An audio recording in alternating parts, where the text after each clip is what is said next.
വെടിവെച്ചവരും വെടിവെക്കാൻ വന്നവരും എല്ലാവരും ഒരേപോലെ പൊളിച്ചിട്ടുള്ള ഒരു മൂവിയാണ് റൈഫിൾ ക്ലബ്. ഒരു രക്ഷയില്ലാത്ത പടം, കിഡിലോ എന്നൊക്കെ പറഞ്ഞാൽ കിഡിലെ മൂവി. ഇതിന്റെ സ്റ്റോറിനെക്കാളും മെയിൻലി ഹൈലൈറ്റ് ചെയ്ത് പറയേണ്ടത് ഇതിന്റെ ഒരു പ്രസന്റേഷൻ തന്നെയാണ്. അമ്മാതിരി ലെവലായിട്ടാണ് മൂവി പ്രസന്റ് ചെയ്ത് വെച്ചിരിക്കുന്നത്. സിനിമയുടെ സ്റ്റാർട്ടിങ് തുടങ്ങുന്ന ഒരു വെടിവെപ്പാണ്, അവസാനത്തെ ഒരു എൻ പോർഷൻ വരെ വെടിയും പുകയും അമ്മാതിരി ഒരു വൈബായിട്ടുള്ള ഒരു മൂവിയാണ്. ഈ ഒരു മൂവിയുടെ സ്റ്റോറി എന്ന് പറയുന്നത് വളരെ സിമ്പിൾ ആയിട്ടുള്ള സ്റ്റോറിയാണ്. നമ്മൾ ഇതുപോലത്തെ ഒരുപാട് മൂവീസ് ഒക്കെ കണ്ടിട്ടുണ്ട്. ഒരു റൈഫിൾ ക്ലബ്ബ്, അതിൽ ഒരുപാട് മെമ്പേഴ്സ് ഉണ്ട്. അവിടത്തേക്ക് വരുന്ന കുറച്ച് പുതിയ ക്യാരക്ടേഴ്സ്, ആ ഒരു ക്യാരക്ടേഴ്സ് വന്നതിന് ശേഷം അവിടെ നടക്കുന്ന ഇവന്റ്സും ആ ഒരു ഷൂട്ടൗട്ടൊക്കെയാണ് സിനിമ സംസാരിക്കുന്നത്. ഒരു പോയിന്റ് കഴിയുമ്പോൾ ഭയങ്കര പ്രെഡിക്റ്റബിൾ ആണ്. നമുക്ക് അടുത്ത് എന്ത് നടക്കാൻ പോകും, അല്ലെങ്കിൽ സിനിമയുടെ ക്ലൈമാക്സ് എങ്ങനെയാണ്, എല്ലാം പ്രെഡിക്റ്റ് ചെയ്തെടുക്കാൻ പറ്റും. പക്ഷെ എന്നാലും ത്രൂ ഔട്ട് ദ മൂവി ഭയങ്കര എൻഗേജിംഗ് ആയിട്ടാണ് പ്രസന്റ് ചെയ്തിരിക്കുന്നത്. ഒരു പോർഷനിൽ പോലും എനിക്ക് ലാഗ് അടിക്കുക അല്ലെങ്കിൽ ഒരു സീൻ പോലും വർക്ക് ആവുകയില്ല. സിനിമയുടെ സ്റ്റാർട്ടിങ് തുടങ്ങുന്ന ആ ഒരു വെടിവെപ്പും ആ ഒരു വൈബും സിനിമയുടെ എൻഡ് വരെ ആ ഒരു ലെവലിൽ തന്നെ പ്രസന്റ് ചെയ്ത് വെച്ചിട്ടുണ്ട്. ആൻഡ് ഈ ഒരു മൂവി എനിക്ക് ഇഷ്ടപ്പെടാനുള്ള മെയിൻ റീസൺ എന്ന് പറയുന്നത് ഇതിന്റെ ജോണർ തന്നെയാണ്. എനിക്ക് ഇങ്ങനത്തെ ഒരു ഷൂട്ടൗട്ടും അല്ലെങ്കിൽ ഇങ്ങനത്തെ ജോണേഴ്സ് ഒക്കെ ഭയങ്കര ഇഷ്ടമാണ്. ഒരു വൈബാണ് അത് കാണാനായിട്ട്. ആ ഒരു വൈബ് ഈ ഒരു മൂവിൽ എനിക്ക് നല്ല രീതിയിൽ ഇങ്ങനെ കണക്ട് ചെയ്യാൻ പറ്റുന്നുണ്ട്.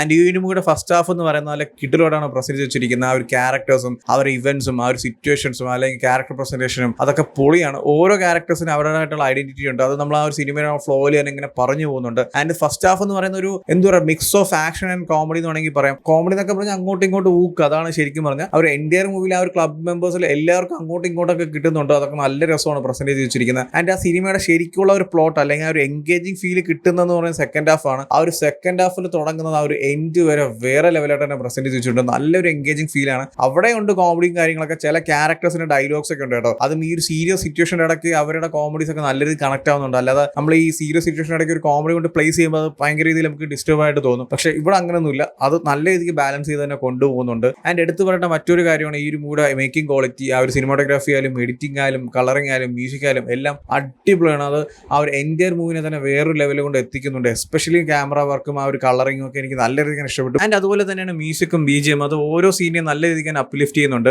ആൻഡ് അതുപോലെ തന്നെയാണ് ക്യാരക്ടർ പ്രസന്റേഷൻ. ഒരുപാട് ക്യാരക്ടേഴ്സ് ഉണ്ട്. പെട്ടെന്ന് ആരൊക്കെയാണെന്ന് ചോദിച്ചാൽ അങ്ങനെ ഓർമ്മ വരത്തില്ല, കാരണം അത്രമാത്രം ക്യാരക്ടേഴ്സ് ഉണ്ട്. പക്ഷെ എന്നാലും ഓരോ ക്യാരക്ടേഴ്സിനും ഈക്വൽ ആയിട്ടുള്ള ഇമ്പോർട്ടൻസ് ഒക്കെ കൊടുത്തു പോകുന്നുണ്ട്. അതുപോലത്തെ കുറച്ച് ക്യാരക്ടേഴ്സ് ആണ്. ഒന്ന് വിജയരാഘവൻ ചേട്ടൻ്റെ ക്യാരക്ടർ, പുള്ളിക്കാരുടെ ക്യാരക്ടർ വരുന്ന സീക്വൻസ് ഒക്കെ പൊളിയായിരുന്നു. അതുപോലെയാണ് ദിലീഷ് പോതൻ നമ്മൾ ഇതുവരെ ഇങ്ങനത്തെ ഒരു ക്യാരക്ടർ കണ്ടിട്ടില്ല. ആ ഒരു ക്യാരക്ടർ പ്രസന്റേഷനും അടിപൊളിയായിരുന്നു. അതുപോലെ തന്നെ നമ്മൾ വാണി വിശ്വൻ, അത് പുള്ളിക്കാരിയും ലൈക്ക് അടിപൊളിയായിരുന്നു. വരുന്ന ഓരോ സീക്വൻസും കിട്ടിലെ മാസ് ഡയലോഗ്സ് ഒക്കെ ആയിട്ട് നല്ല അടിപൊളി ഒരു ക്യാരക്ടർ പ്രസന്റേഷൻ ആയിരുന്നു. ആൻഡ് നമ്മളെ കൺവിൻസിങ് സ്റ്റാർ ഉണ്ട്. പുള്ളിക്കാരനെ കാണുമ്പോൾ ചിരി വരുന്നത് എന്തെന്ന് എനിക്കറിയത്തില്ല. പുള്ളിക്കാരൻ്റെ ഒരു ഓരോ സീനിൽ കാണിക്കുമ്പോൾ ചിരി വരുന്നു. പുള്ളിക്കാരൻ നല്ല കിട്ടിലെ ഡയലോഗ്സ് ഒക്കെ പറയുന്നുണ്ട്, ഭയങ്കര മാസമായിട്ടുള്ള കാര്യങ്ങളൊക്കെ ചെയ്യുന്നുണ്ടെങ്കിൽ നമുക്ക് ചിരി വരുന്നു. ആ ഒരു രീതിയിൽ ആ ഒരു ക്യാരക്ടർ മാറിക്കഴിഞ്ഞു. പക്ഷെ എന്നാലും നല്ല രസമായിരുന്നു ആ ക്യാരക്ടർ. ആൻഡ് അനുരാഗ് കശ്യപ് പിന്നെ പറയേണ്ട കാര്യമില്ല. പുള്ളിക്കാരൻ്റെ ഡ്യൂട്ടി പൊളിയായിട്ട് തന്നെ ചെയ്തിട്ടുണ്ട്. പുള്ളിക്കാരൻ വില്ലനാണ്. ഓഫ്കോഴ്സ് നമുക്ക് ആ ഒരു മൂവിയുടെ സ്റ്റോറി എന്താണ് അല്ലെങ്കിൽ എങ്ങനത്തെ രീതിയിലാണ് ഇതിന്റെ എക്സിക്യൂഷൻ ഒക്കെ ട്രെയിലർ തന്നെ മനസ്സിലാവും. അതുകൊണ്ട് ഞാൻ കൂടുതൽ അതിലോട്ട് പോകുന്നില്ല. പക്ഷെ ആ ഒരു ക്യാരക്ടർ വാസ് ലൈക്ക് പുള്ളിക്കാരൻ അടിപൊളിയായിട്ട് തന്നെ ചെയ്തിട്ടുണ്ട്. And Hanuman kind was like പുള്ളിക്കാരൻ്റെ ഫസ്റ്റ് മൂവിയാണ്. ഫസ്റ്റ് മൂവിയിൽ തന്നെ പുള്ളിക്കാരൻ അമ്മാതിരി ലെവലായിട്ടാണ് പെർഫോം ചെയ്തിരിക്കുന്നത്. ക്യാരക്ടർ പ്രസന്റേഷൻ ആണെങ്കിലും ഡയലോഗ് ഡെലിവറി ആണെങ്കിലും എല്ലാം അടിപൊളിയായിരുന്നു. അതുപോലെ തന്നെ പുള്ളിക്കാരൻ്റെ ഒരു വാക്ക് ഉണ്ട്, ഒരു